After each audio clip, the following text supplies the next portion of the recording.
ಇವತ್ತ ಶ್ರುತ ಪಂಚಮಿ ಅಂದ್ರ ಅವ್ರ ಗ್ರಂಥನಲ್ಲಿ ಕೊಟ್ಟಾರ. ಇವತ್ತ ಶ್ರುತ ಪಂಚಮಿ ಇದೆ. ಜೈವಂತ ಶ್ರುತ ದೇವತ ಜಿನಶ್ರುತ ವೀತರಾಗ ಜಿನೇಂದ್ರವಾಣಿ ಶ್ರುತದ ಸುರಕ್ಷಾಗೋಸ್ಕರ ನಾವು ಶ್ರುತ ಪಂಚಮಿ ಪರ್ವವನ್ನು ಮಾನಿಸ್ತೇವೆ. ಶ್ರೀ ವರ್ಧಮಾನ ಸ್ವಾಮಿ ತೀರ್ಥಂಕರ ದೇವ ಸರ್ವಜ್ಞ ದೇವ್ರ ವೀತರಾಗ್ ಭಗವಂತ ಪರಮ ಭಟ್ಟಾರಕದ ನಿರ್ವಾಣ ಉಪರಾಂತ 5 ಶ್ರುತಕೇಲಿ ಅತ್ರಾಗ ಅಂತಿಮ ಶ್ರುತಕೇಲಿ ಭದ್ರಭಾವ್ಗೆ ನನ್ನ ನಮಸ್ತು.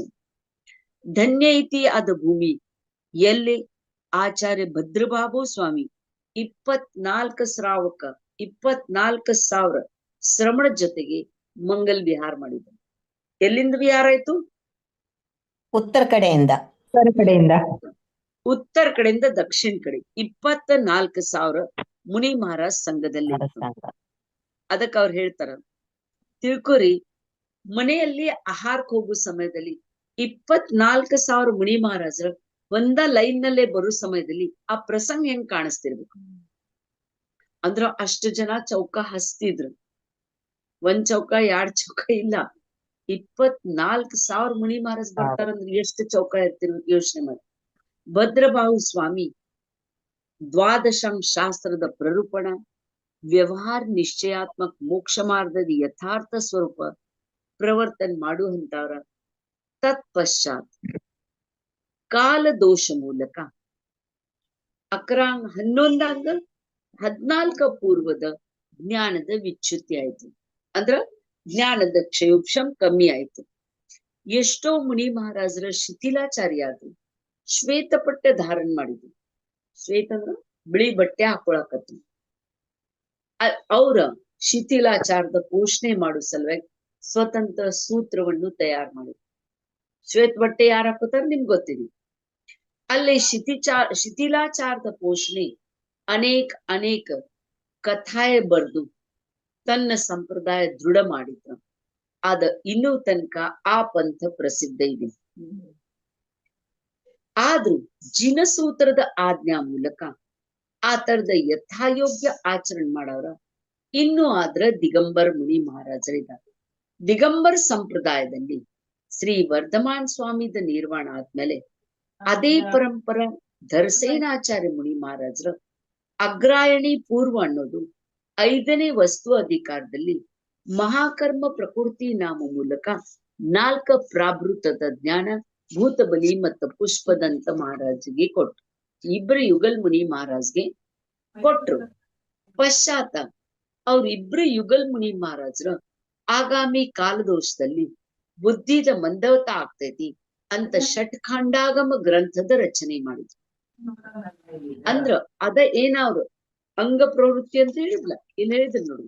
ಅಗ್ರಾಯಣಿ ಪೂರ್ವ ಅಂತ 5ನೇ ಪೂರ್ವದ ಕಥನೆ ಏನಿದೆ ಆ ತರದ ವಿವರಣೆ ಷಟ್ಖಂಡಾಗಮ ಸೂಕ್ತದಲ್ಲಿ ಬಂತು. ಆ ತರದ ವಿಸ್ತಾರವಾಗಿ ಧೌಲಾ, ಜಯಧೌಲಾ, ಮಹಾಧೌಲಾ ಈ ಸಿದ್ಧಾಂತ ಗ್ರಂಥದ ರಚನೆ ಆಯ್ತು. ಆತರ ಆಧಾರ ಆತರ ಉತ್ತರವರ್ತಿ ಆಚಾರ್ಯ ಭಗವಂತರ ಆ ತರದ ಗುಮ್ಮಟ್ ಸಾರ್ ಜೀವಕಾಂಡ್, ಗುಮ್ಮಟ್ ಸಾರ್ ಕರ್ಮಕಾಂಡ್, ಲಬ್ಧಿ ಸಾರ್, ಕ್ಷಪಣಾ ಸಾರ್ ಆದಿ ಗ್ರಂಥದ ಉದ್ಬೋಧನೆ ಮಾಡಿದ್ರು. ದಿಗಂಬರ್ ದೀಕ್ಷಾ ಅರ್ಥಾತ್ ನಿರ್ವಾಣ ದೀಕ್ಷಾ, ವೀರ ದೀಕ್ಷಾ ಜೀವನದಲ್ಲಿ ಮಾತ್ರ ಒಂದೇ ಸಲ ಆಗತ್ತೆ. ಪರಿಣಾಮದ ವಿಶುದ್ಧಿ ಆದಾಗ ನಿಗ್ರಂಥತಾ ಬರುತ್ತೆ, ಹೊರತಾಗ ಬರಂಗಿಲ್ಲ. ಕಷಾಯ ಇದ್ದಾಗ ನಿಗ್ರಂಥ ಅವಸ್ಥಾ ಬರಂಗಿಲ್ಲ. ನಾ ಹೇಳಿದ್ನಿ ಸಮ್ಯಕ್ ದರ್ಶನದ ಪ್ರಥಮ ಲಕ್ಷಣ ಇದೆ ಪ್ರಶಮ. ಪ್ರಶಮ ಇದೆ ಇಲ್ಲ, ಕಷಾಯದ ಮಂದತ. ಆಮೇಲೆ ನೋಡಿ, ಧನ್ಯದರ ಜೀವ ಯಾರ ಕಡೆ ಕಷಾಯ ಇಲ್ಲ, ಪರ ವಿಷಯ ಬಗ್ಗೆ ಶೂನ್ಯದರ ನಿಜದಲ್ಲಿ ಸ್ಥಿರಾಕರ ಕೈವಲ್ಯ ದಿವಾಕರವನ್ನು ಉದ್ಘಟಿತ ಮಾಡಿದ್ರು. ಜೈವಂತದಾರು ಆ ಕೇವಲಿ ಭಗವಾನ್ ಅರಿಯಂತ ಭಗವಾನ್ ಯಾರ ಕೈವಲ್ಯ ಜ್ಯೋತಿ ಪ್ರಕಟ ಮಾಡಿದ್ರು. ನೀವು ಅವರಲ್ಲೇ ದೋಷ ತೆಗಿತೀರಿ. ಆದ್ರೆ ಧ್ಯಾನ ತಗೋರಿ, ಮರೀಚಿ ಆದಿನಾಥ ಸ್ವಾಮಿಗೆ ದೋಷ ಕೊಡ್ತಾರ. ಯಾಕೆ? ನಾನ್ 24ನೇ ಯಾಕೆ? ಇದ್ರಾಗ ಆದಿನಾಥ ಸ್ವಾಮಿ ದೋಷ ಇದೆನಾ? ಇಲ್ಲ ಇಲ್ಲ ಇಲ್ಲ. ಆದ್ರ ಅವ್ರ ಮಾತ್ರ ಕಥನ್ ಮಾಡು ಸಲುವಾಗಿ ನಿಮಿತ್ತ ಮಾತ್ರದಾರ. ನಿಮ್ಮದ ಸಹಾಯತ ಯಾರೂ ಮಾಡಕ್ ಶಕ್ತಿ ಇಲ್ಲ. ಏನ್ ಆಗೋದಿದೆ ಕರ್ಮದ ಉದಯನುಸಾರನ ಆಗೋದು. ನಿಮ್ಮ ಪ್ರಜ್ಞಾ ಧ್ಯಾನದಾಗ ಇಟ್ಕೊಳ್ಳಿ, ನಿಮ್ಮ ಜ್ಞಾನ ಪುಷ್ಪದಂತ ಭೂತಬಲಿ ಸ್ವಾಮಿ ಅವ್ರ ಜ್ಞಾನ ಕಡೆ ಒಯ್ರಿ. ಕಷಾಯ ಕಡೆ ಹೋದ್ರ ನೀವು ಕಷಾಯ ಆಗ್ತೀರಿ. ಕಷಾಯ ಆದ್ರ ಸಂಸಾರ ಬೆಳಿತೈತಿ. ಪ್ರಜ್ಞಾ ಸಂಸಾರ ಕಡೆ ಹಚ್ಚಿದ್ರ ಆ ಪ್ರಜ್ಞಾ ಬಂಧಕ್ಕೆ ಕಾರಣ ಆಗತ್ತೆ. ಅದಕ್ಕೆ ನಿರ್ಬಂಧ ಮಾಡೋದಿದ್ರ ಆ ಪ್ರಜ್ಞಾ ಆತ್ಮನ್ ಕಡೆ ಒಯ್ಯಾಗ್ತೈತಿ. ಜ್ಞಾನಿ ಪ್ರಜ್ಞಾದ ಮಹಿಮಾ ನೋಡ್ರಿ, ಎಷ್ಟು ಜ್ಞಾನಿ ಅದಾರ. ಅವ್ರ ಜ್ಞಾನಿ ಆಗಿದಾರ ಪರಿಣಾಮದ ವಿಶುದ್ಧಿ ಮೂಲಕ. ಜ್ಞಾನ ಆದ್ರೂ ಕೂಡ ಪರಿಣಾಮದಲ್ಲಿ ಕುಟಿಲ್ತಾ ಇದ್ರ ಜ್ಞಾನಾವರ್ಣಿ ಕರ್ಮದ ಬಂಧ ಆಗುತ್ತೆ. ಮಾಯಾಚಾರ ಇದ್ರ, ಕುಟಿಲ್ತಾ ಇದ್ರ, ಕಷಾಯ ಇದ್ರ ಆ ಕಷಾಯ ಚಾರಿತ್ರ ಮೋಹದ ದರ್ಶನ್ ಮೋಹದ ಬಂಧ ಮಾಡಿಸ್ತದೆ. ಕಷಾಯ ಯಾ ಕರ್ಮದ ಭೇದಿದೆ? ಚಾರಿತ್ರ ಮೋಹನೀಯ. ಕರೆಕ್ಟ್, ಚಾರಿತ್ರ ಮೋಹನಿ ಕರ್ಮದ ವೇದಿದೆ. ಎಷ್ಟು ತೀವ್ರ ಕಷಾಯ ಅಷ್ಟ ಚಾರಿತ್ರ ಮೋಹದ ಬಂಧ ತೀವ್ರ. ಚಾರಿತ್ರ ಮೋಹನಿಯ ಬಂಧ ತೀವ್ರ ಆದ್ರೆ ಏನಾಗತ್ತೆ? ದೀಕ್ಷೆ ಆಗಂಗಿಲ್ಲ, ಮುನಿ ಅವಸ್ಥಾ ಆಗಂಗಿಲ್ಲ. ಅಂದ್ರ ಮುನಿ ಅವಸ್ಥಾ ಆಗ್ಬೇಕಾದ್ರ ಕಷಾಯ ಎಷ್ಟು ಮಂದ ಬೇಕು ನೋಡ್ರಿ. ಇಲ್ಲೇನಿದೆ ನೋಡ್ರಿ, ಜ್ಞಾನ ಆದ್ರೂ ಕೂಡ ಪರಿಣಾಮದಲ್ಲಿ ಕುಟಿಲತಾ ಇದ್ರ ಜ್ಞಾನ ಕ್ಷೀಣ ಆಗತ್ತೆ. ಪ್ರಶಸ್ತ ಚಿಂತನದಿಂದ ಪ್ರಜ್ಞಾದ ಉನ್ನತಿ ಆಗತ್ತೆ, ವಿಶುದ್ಧಿ ಆಗತ್ತೆ. ಅಪ್ರಶಸ್ತ ಚಿಂತನ ಮೂಲಕ ಕಷಾಯದಿಂದ ಅನುರಂಜಿತ್ ಆದ್ಮೇಲೆ ಜೀವ ಶ್ರುತದ ಆರಾಧನಾದಲ್ಲಿ ಶೂನ್ಯ ಆಗ್ತಾನೆ. ನೋಡ್ರಿ, ಜಿನ್ವಾಣಿ ಆರಾಧನಾ ಮಾಡಕ್ಕಾಗಿಲ್ಲ, ಯಾಕಂದ್ರೆ ಕಷಾಯ ರಂಜಿತ್ ಪರಿಣಾಮ ಅದಾವ. ನೀವ್ ನೋಡ್ರಿ, ಒಂದ್ ವ್ಯಕ್ತಿಗೆ ಬಹಳ ಕೋಪ ಬಂದಿದ್ರ ಅವ್ನ್ ಬೇರೆ ಏನೂ ಗಮನಕ್ಕೆ ಬರಂಗಿಲ್ಲ. ಬರ್ತೈತೇನ? ಇಲ್ಲ. ಅವ್ರ ಗುರಿ ಹೊಡೆಯೋದು, ಬಡಿಯೋದು, ಬೈಯೋದು ಇದೇ ಇರ್ತೈತಿಲ್ಲ. ಯಾಕಂದ್ರ ಇಲ್ಲಿ ಕಷಾಯ ರಂಜಿತ್ ಪರಿಣಾಮದ. ಒಳ್ಳೇದವನ್ ಕೆಟ್ಟದವ, ಕೆಟ್ಟದಿದೆ. ಶುಭದ್ ಬಂದಿದೆ, ಅಶುಭದಿದೆ. ನೋಡ್ರಿ, ಬಂದದ 5 ಕಾರಣದಲ್ಲಿ ಒಂದ್ ಕಷಾಯ ಇದೆಯಲ್ಲ, ಮಿಥ್ಯಾತ್ವ, ಅವಿರತ, ಪ್ರಮಾದ, ಕಷಾಯ ಮತ್ತು ಯೋಗ. ಕಷಾಯ ಮೂಲಕ ಸ್ಥಿತಿ ಮತ್ತು ಅನುಭವ ಕಟ್ಟ. ಸ್ಥಿತಿ ಅಂದ್ರ ನನ್ಗೆ ಎಷ್ಟು ಕಾಲ ತನಕ ಇದ್ ಫಲ ಕೊಡೋದಿದೆ. ಒಂದ್ ವ್ಯಕ್ತಿ ಇವತ್ ನನ್ ಫೋನ್ ಮಾಡ್ಕಿದ್, ನಾ ಇಷ್ಟು ಜಪ ಮಾಡಾಕತ್ತೀನಿ ಆದ್ರೆ ಎಲ್ಲೂ ಏನೋ ಅನುಕೂಲತಾ ಬರವಾಲ್ತು. ನನ್ ಈ ಕರ್ಮ ಗುಡ್ಡದಷ್ಟ ದೊಡ್ದಿದ್ರ ಸ್ವಲ್ಪ ಡ್ರಿಲ್ ಮಷಿನ್ ಉಪಯೋಗ ಇಲ್ಲ, ಅಲ್ಲಿ ಡೈನಮೈಟ್ ಹಚ್ಚಾಕ್ಬೇಕು. ನಿಜ ಇದಿಲ್ಲ? ನಮಗೇನ್ ಗೊತ್ತಾ ಗುಡ್ ಎಷ್ಟು ದೊಡ್ಡದಿದೆ, ಗುಡ್ ಎಷ್ಟು ಚಿಕ್ಕದಿದೆ. ಸ್ವಲ್ಪ ಇದ್ರ ನಷ್ಟ ಆಗಿ ಹೋಗ್ತೈತಿ. ಆದ್ರ ಗುಡ್ಡದಷ್ಟು ದೊಡ್ಡ ನೋಡ್ರಿ, ಮ್ಯಾಕ್ಸಿಮಮ್ ಕರ್ಮ ಬಂದ ಎಷ್ಟ್ ಆಗ್ಬೋದು? ಕ್ವಶನ್ ಇದೆ, ಆನ್ಸರ್ ಮಾಡಿ. 77 70 ಕೋಟಾ ಕೊಡಿ. 70 ಕೋಟಾ ಕೋಟಿ, ಕಡಿಮೆ ಅಂದ್ರೆ 30 20 ಕೋಟಾ ಕೋಟಿ, 20 ಸಾಗರನು ಇದೆ, 20 ಕೋಟಾ ಕೋಟಿನೂ ಇದೆ. ನೋಡ್ರಿ, ಎಲ್ಲಾರ್ಕಿಂತ ಹೆಚ್ಚಿನ ಕರ್ಮದ ಅನುಭಾಗ ಎಲ್ಲಿದಾವ್? 70 ಕೋಟಾ ಕೋಟಿ. ದರ್ಶನ್ ಮೋಹನೀಯ ಕರ್ಮದ ಮ್ಯಾಕ್ಸಿಮಮ್ ಪದರ್ ಇರ್ತಾವ 70 ಕೋಟಾ ಕೋಟಿ. ಅನಾದಿ ಕಾಲದಿಂದ ಅಷ್ಟು ವಜ್ಜೆ ತಗೊಂಡ್ ನಾವು ತಿರ್ಗಾಡ್ತಾ ಇದೀವಿ. ಯಾಕಂದ್ರೆ ಸಮ್ಯಕ್ ದರ್ಶನ ಆಗಿದ್ರೆ ಸ್ತ್ರೀ ಪರ್ಯಾಯದಲ್ಲಿ ಹುಟ್ಟತಾ ಇರ್ಲಿಲ್ಲ, ಸಮ್ಯಕ್ ದರ್ಶನ ಆಗಿದ್ರೆ ಪಂಚಮ ಕಾಲದಲ್ಲಿ ಹುಟ್ಟತಾ ಇರ್ಲಿಲ್ಲ. ಈಗ ನಮ್ ಕಡೆ ಸಮ್ಯಕ್ ದರ್ಶನ್ ಈಗಾಕಿಲ್ಲ, ಈಗ ಆಗ್ತೈತಿ, ಈಗೇನು ತೊಂದ್ರೆ ಇಲ್ಲ. ಆದ್ರ ಮುಂಚೆ ಕಷಾಯ ಏನಿತ್ತಲ್ಲ, ಕಷಾಯ ಇಲ್ಲ, ದರ್ಶನ್ ಮೋಹನಿ ಕರ್ಮದ್ದು ಭೇದ ಯಾವ್ಯಾವ ಹೇಳಿ? ಮಿಥ್ಯಾತ್ವ, ಮಿಥ್ಯಾತ್ವ, ಸಮ್ಯಕ್ ಮಿಥ್ಯಾತ್ವ, ಸಮ್ಯಕ್ ಪ್ರಕೃತಿ. ಈ 3 ಕರ್ಮದ ಭೇದ ಆದ್ರ ಆ ಕರ್ಮದ ಗಂಟೆ ಎಷ್ಟಿದೆ? 70 ಕೋಟಾ ಕೋಟಿ. ಎಷ್ಟೋ ತನಕ ದರ್ಶನ್ ಮೋಹನಿದ ಪ್ರಗಾಢ ಆವರಣಿದೆ, ಅಷ್ಟೋ ತನಕ ಯಥಾರ್ಥತೆ ರುಚಿಸಂಗೇ ಇಲ್ಲ. ಎಷ್ಟೋ ಜೀವಿರ್ತಾವ, ಅವ್ರು ಎಷ್ಟೋ ಪ್ರವಚನ ಕೇಳ್ತಾರ, ಆದ್ರ ಒಳಗಡೆ ಮಿಥ್ಯಾತ್ವದ ಗಂಟ ಬಹಳ ದೊಡ್ಡದಿರ್ತದೆ. ಕೇಳೋದಂತ ಕೇಳ್ತಾರ, ಟೈಮ್ ಪಾಸ್ ಅಂತ ಕೇಳ್ತಾರ, ಆದ್ರ ಮಿಥ್ಯಾತ್ವದ ಇಷ್ಟು ಗಂಟ ದೊಡ್ಡದಿದೆ.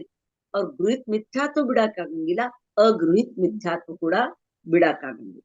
ನೋಡ್ರಿ, ಇಲ್ಲೇನಿದೆ, ಅಪ್ರಶಸ್ತ ಚಿಂತನ್ ಮೂಲಕ ಕಷಾಯದಿಂದ ಅನುರಂಜಿತ ಆದ್ರ ಜೀವ ಶುತದ ವಿರಾಧನೆಯಿಂದ ಆರಾಧನಾದಿಂದ ಶೂನ್ಯ ಆಗ್ತಾನೆ. ಜಗತ್ತಿನಲ್ಲಿ ಕಷಾಯದಲ್ಲಿ ಮಗ್ನಾಗ್ತಾನೆ. ಉತ್ಕರ್ಷ ಅಪಕರ್ಷ ನಮ್ಮ ಪರಿಣಾಮದಲ್ಲಿ ಇದೆ. ಉತ್ಕರ್ಷಣ್ ಅಪಕರ್ಷಣ್. ಉತ್ಕರ್ಷಣ್ ಅಂದ್ರೆ ಕರ್ಮದ ಸ್ಥಿತಿ ಬೆಳೆಯೋದು. ಅಪಕರ್ಷಣ್ ಅಂದ್ರೆ ಕರ್ಮದ ಸ್ಥಿತಿ ಕಮ್ಮಿ ಆಗೋದು. ಶ್ರೇಣಿಕ ರಾಜಾಗೆ ಎಷ್ಟು ಕರ್ಮದ ಬಂದಾಗಿತ್ತು ನರಕಾಯುಧ? 33 ಕೋಟಾಕೋಟಿ 33 ಕೋಟಿ 33 ಸಾಗರ ಸಾರ್ವಭೌಮಕಾಲ. 33 ಸಾಗರದ ಆಯು ಕಟ್ಟಿತ್ತು. ಶಾಯಿಕ್ ಸಮ್ಯಕ್ ದರ್ಶನ್ ಆದ್ಮೇಲೆ ಎಷ್ಟಾತು? ಅದು 84,000 84,000 ಬರೀ ವರ್ಷ. ವರ್ಷ ಸಾಗರ ಎಲ್ಲ ಹೊತ್ತು ವರ್ಷ ಎಲ್ಲಿ ಬಂತು ನೋಡ್ರಿ. 84,000 ಇಯರ್ಸ್ ಓನ್ಲಿ ಉಳಿತದ ಆಯು ನರಕಾಯಿ. ಬಂದಾಗಿತ್ತು 7. ಅಲ್ಲಿ ಏನಾತು? ಅಪಕರ್ಷಣ ಆತು, ಸ್ಥಿತಿ ಕಮ್ಮಿ ಆತು, ಅನುಭವ ಕಮ್ಮಿ ಆತು. ಯಾತ್ರ ಮೂಲಕ? ಶಾಯಿಕ್ ಸಮ್ಯಕ್ ದರ್ಶನ್ ಮೂಲಕ. ದರ್ಶನದ ಮುಖಾಂತರ ನೋಡ್ರಿ, ಶಾಯಿಕ್ ಸಮ್ಯಕ್ ದರ್ಶನ ಆತಂದ್ರ ಅನಂತಾನುಬುದ್ಧಿ ಬೇರ್ ಸಕಟ್ ಹೋಯ್ತು. ಶಾಯಿಕ್ ಸಮ್ಯಕ್ ದರ್ಶನ ಆಗಿದ್ದ ಜೀವ ನರಕದಲ್ಲಿ ಹುಟ್ಟಂಗಿಲ್ಲ, ನರಕಗತ್ಯಾನುಪೂರ್ವ ಕಟ್ಟಂಗಿಲ್ಲ, ನರಕಾಯು ಕಟ್ಕೊಳಂಗಿಲ್ಲ, ತೀರೆಂಚಾಯು ಕಟ್ಟಂಗಿಲ್ಲ, ತೀರೆಂಚಗತಿ ಕಟ್ಟಂಗಿಲ್ಲ, ತೀರೆಂಚಗತ್ಯಾನುಪೂರ್ವ ಕಟ್ಟಂಗಿಲ್ಲ, ನಪುಸಂಕ ಕಟ್ಟಂಗಿಲ್ಲ, ಅಪರ್ಯಾಪ್ತ ಅವಸ್ಥಾ ಇಲ್ಲ, ಸ್ತ್ರೀ ಆಗಂಗಿಲ್ಲ, ಸೂಕ್ಷ್ಮ ಆಗಂಗಿಲ್ಲ,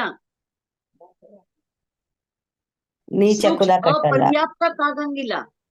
ನೀಚ ಕುಲ. ಅಂದ್ರ ಎಷ್ಟೋ ಕರ್ಮ ಪ್ರಕೃತಿ ಆಟೋಮ್ಯಾಟಿಕ್ಲಿ ನಷ್ಟ ಆಗ್ತಾವ, ಬ್ಲಾಸ್ಟ್ ಆಗ್ತಾವ ಅಂತ ಹೇಳ್ತಾರ. ಒಂದ್ ಸಲ ಶಾಯಿಕ್ ಸಮ್ಯಕ್ ದರ್ಶನ್ ಆಯ್ತು, ಆ ಜೀವದ ಮೋಕ್ಷ ಡೆಫಿನಿಟ್.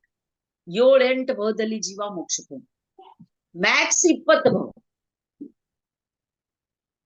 ಆದ್ರ ಕೆಲವೊಂದ್ ಕಡೆ ಕಥನ್ ಬಂದೈತಿ, ಶಾಯಿಕ್ ಸಮ್ಯಕ್ ದರ್ಶನ ಆದ್ಮೇಲೆ ಜೀವ 3ನೇ-4ನೇ ಭಾವದಲ್ಲಿನ ಮೋಕ್ಷಕ್ಕೆ ಹೋಗ್ತೈತಂತ. ಕೆಲವೊಂದ್ ಕಡೆ ಭರತ್ ಚಕ್ರವರ್ತಿ ಶಾಯಿಕ್ ಸಮ್ಯಕ್ ದೃಷ್ಟಿ ಇದ್ರ ಆದ್ರೂ ಅವ್ನು 40 ಭಾವ ಬೇಕತ್ ಮೋಕ್ಷಕ್ಕೆ ಹೋಗ. 20 ಭಾವ ಮುನಿದು, 20 ಭಾವ ದೇವಗತಿದು. ಆ ಬಳಿಕ ಭರತ್ ಚಕ್ರವರ್ತಿ ಹುಟ್ಟಿದಾಗ ಆಯು ಎಷ್ಟಿರ್ತಿತ್ತು? 500 ಧನಸ್ಸು. 500 ಅಲ್ಲ, 84 ಲಕ್ಷ ಪೂರ್ವ. 84 ಲಕ್ಷ ಪೂರ್ವ ಆದಿನಾಥ ತೀರ್ಥಂಕರದು. 84 ಲಕ್ಷ ಪೂರ್ವ ಆಯು ಆದಿನಾಥ್ ಸ್ವಾಮಿದ. ಆದಿನಾಥ ತೀರ್ಥ ಭರತಂದು ಅಷ್ಟೇ ಪೂರ್ವ ಆಯು ಇತ್ತು. ಈಗ ಆಯು ಇಲ್ಲಿ ನೋಡ್ರಿ, ದೇವಗತಿ ನರಗತಿಲಿ ಸಾಗರೋಪಮ ಆಯು, ಅಲ್ಲಿ ಪೂರ್ವ ಸಾಗರ್ಕಿಂತ ದೊಡ್ಡದು. ಅದಕ್ಕ ಇಷ್ಟು ದೊಡ್ಡ ಆಯು ಕಳಿಬೇಕಾದ್ರ, ಅಷ್ಟ ಸಂಸಾರ ಕಟ್ ಮಾಡ್ಬೇಕಾದ್ರ ಶಾಯಿಕ್ ಸಮ್ಯಕ್ ದರ್ಶನ ಆದ್ರೂ ಕೂಡ ಚಾರಿತ್ರ ಮೋಹ ನಷ್ಟ ಆಗ್ಲಾರ್ದೆ ಜೀವಕ ಸಂಸಾರನಲ್ಲಿ ತಿರುಗಾಡಬೇಕು. ಚಾರಿತ್ರ ಮೋಹ ನಷ್ಟ ಯಾಕಾಗಿಲ್ಲ? ಮಿಥ್ಯಾತ್ವ ನಷ್ಟ ಆಯ್ತು, ಅನಂತಾನುಬುದ್ಧಿ ಹೋಯ್ತು. ಆದ್ರ ಅಪ್ರತ್ಯಾಖ್ಯಾನ್, ಪ್ರತ್ಯಾಖ್ಯಾನ್, ಸಂಜ್ವಲನ್ 9 ಕಷಾಯ ನೋಡ್ರಿ. ಅನಂತಾನುಬಂಧಿ ಹೋಗ್ತೈತಿ, ಅಪ್ರತ್ಯಾಖ್ಯಾನ ವರ್ಣಿ ಹೋಗ್ತೈತಿ. ಯಾವಾಗ? ಪ್ರತಿಮಾ ಧಾರಣ ಮಾಡಿ, ಐಲಕ್ ಶುಲ್ಲಕ್ ಅವಸ್ಥಾ ಬಂದ್ಮೇಲೆ. ಆಮೇಲೆ ಮುನಿ ಅವಸ್ಥಾ ಬಂದ್ಮೇಲೆ ಪ್ರತ್ಯಾಖ್ಯಾನ ವರ್ಣಿ ಹೋಗ್ತೈತಿ, ಸಂಜ್ವಲನದಲ್ಲೇ ಬಂದ್. ಆದ್ರೆ ಜಿಗಟ್ ಕಷಾಯ ಯಾವ್ದಿದೆ? ಕ್ವಶನ್ ಇದೆ, ಆನ್ಸರ್ ಮಾಡಿ. ಲೋಭ ಕಷಾಯ ಇಲ್ಲ, ನೋ ಕಷಾಯ. 9 ಕಷಾಯ ಬಹಳ ಜಿಗಟ್ ಅದಾವ. ಲೋ ಕಷಾಯ ಇದೆ, ಅದಕ್ ಇಲ್ಲಂತ ಹೇಳ್ತಾ ಇಲ್ಲ. ಆದ್ರ 9 ಕಷಾಯ ನೋಡ್ರಿ ಕೊನೆಗೆ ಹೋಗ್ತಾವ. 10ನೇ ಗುಣಸ್ಥಾನಕ್ಕಿಂತ 9ನೇ ಗುಣಸ್ಥಾನದಲ್ಲಿ ಹೋಗ್ತಾವ. ಯಾವ್ಯಾವದಾವ ನೋ ಕಷಾಯ? ಶೋಕ, ಭಯ, ಜಿಗುಪ್ಸೆ,